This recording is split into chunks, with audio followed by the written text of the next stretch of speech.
As much as I like my water-cooled computer for doing video production and graphics, it's very frustrating when it comes to other things. It's not the fault of the computer, and it wouldn't matter what operating system you used. I use Mint Linux, I've used Debian Linux, Fedora Linux, and even Ubuntu Linux. As I have said, it's not the fault of the computer. It's that no one gives two hoots and a holler about those of us with 4K screens. I've gotten everything except cursors and scroll bars up to the proper size and working well. The problem, as I have said, is the cursor and the scroll bars. I've spent too much time trying to find the damn cursor on the screen, and the scroll bars are not much wider than a single strand of hair.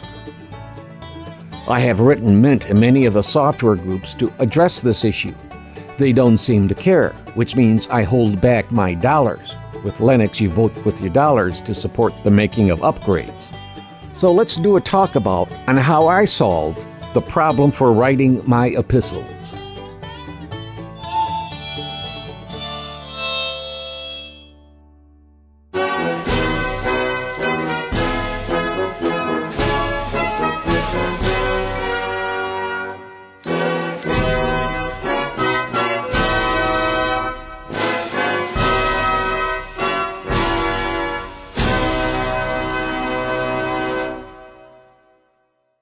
Hello anyone, I'm Scott Boehm. They call me the old farmer.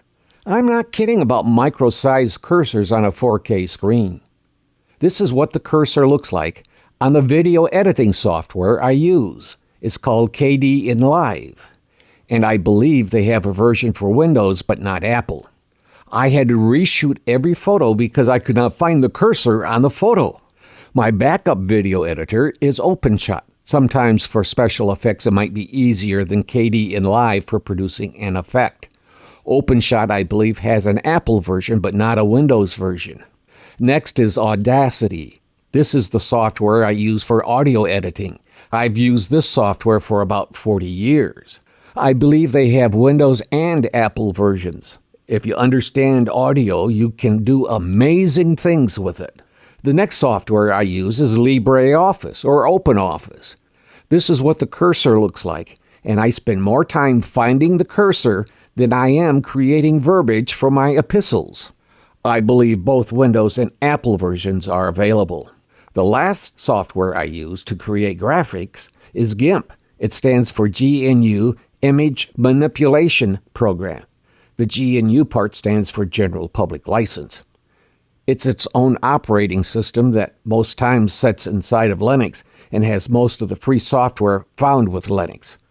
There are versions for both Windows and Apple for GIMP, although the last time I tried GIMP on an Apple computer, I had to pull out my English to Sanskrit dictionary to find new words to use so that those around would not understand what I was saying. My motto is, it ain't swearing if they can't understand it.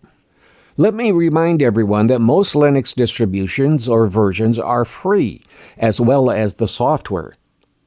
Linux works something like public television. If you like what you're using, you send a few dollars to help with upgrades to the software.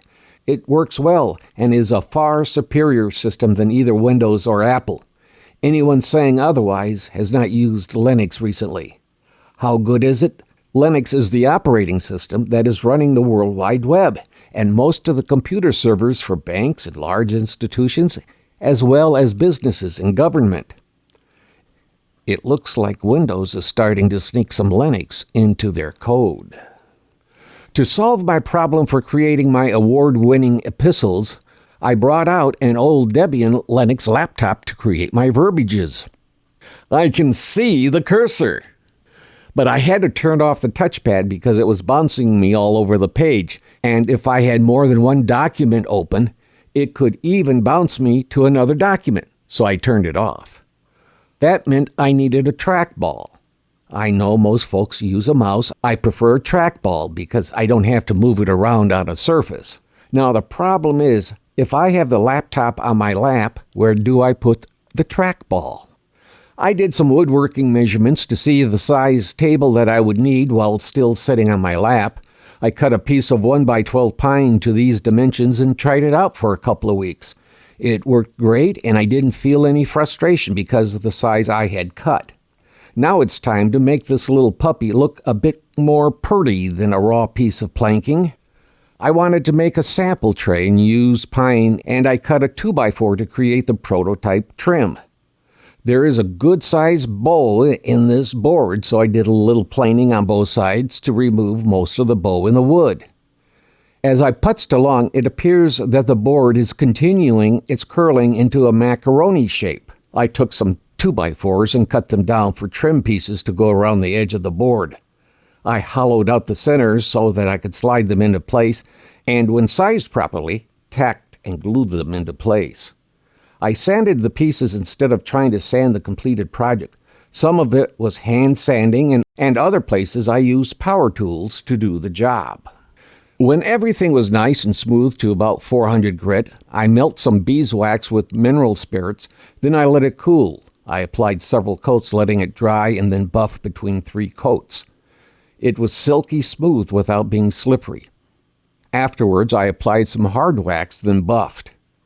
It's not fancy, but it can be handy for carrying a few things from the kitchen to the table. Even though I use construction materials, it's of a better quality than I have seen in stores.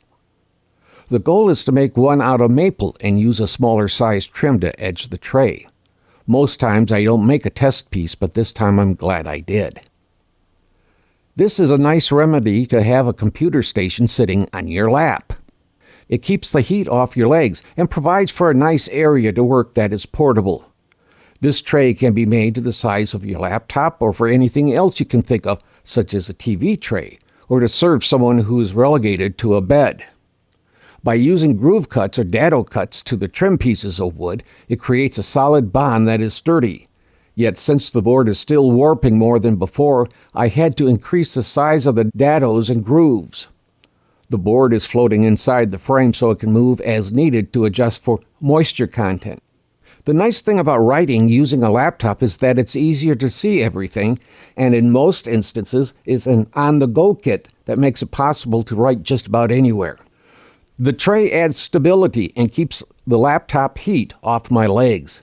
It's a simple solution to an annoying problem, a portable table that works well for small projects or enjoying a meal.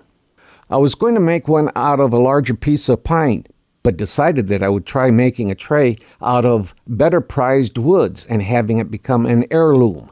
However you would like to make one, it doesn't take long, and it's a fun project to do.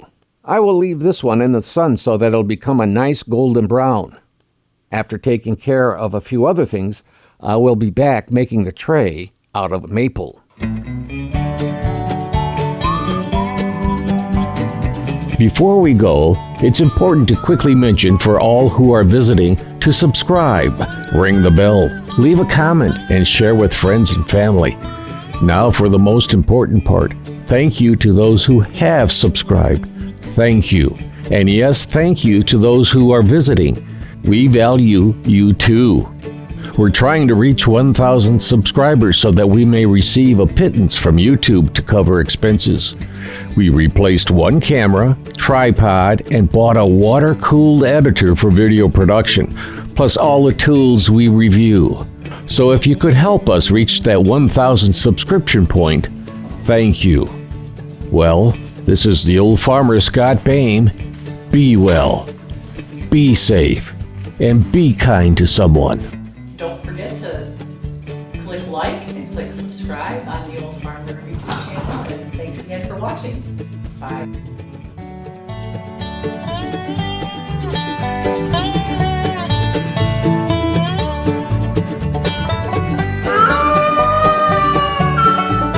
The VFW National Home for Children, providing families of veterans and active duty military opportunities for growth and development in a nurturing community. Please consider a donation to help their children and families. I.C. Rhodes speaking.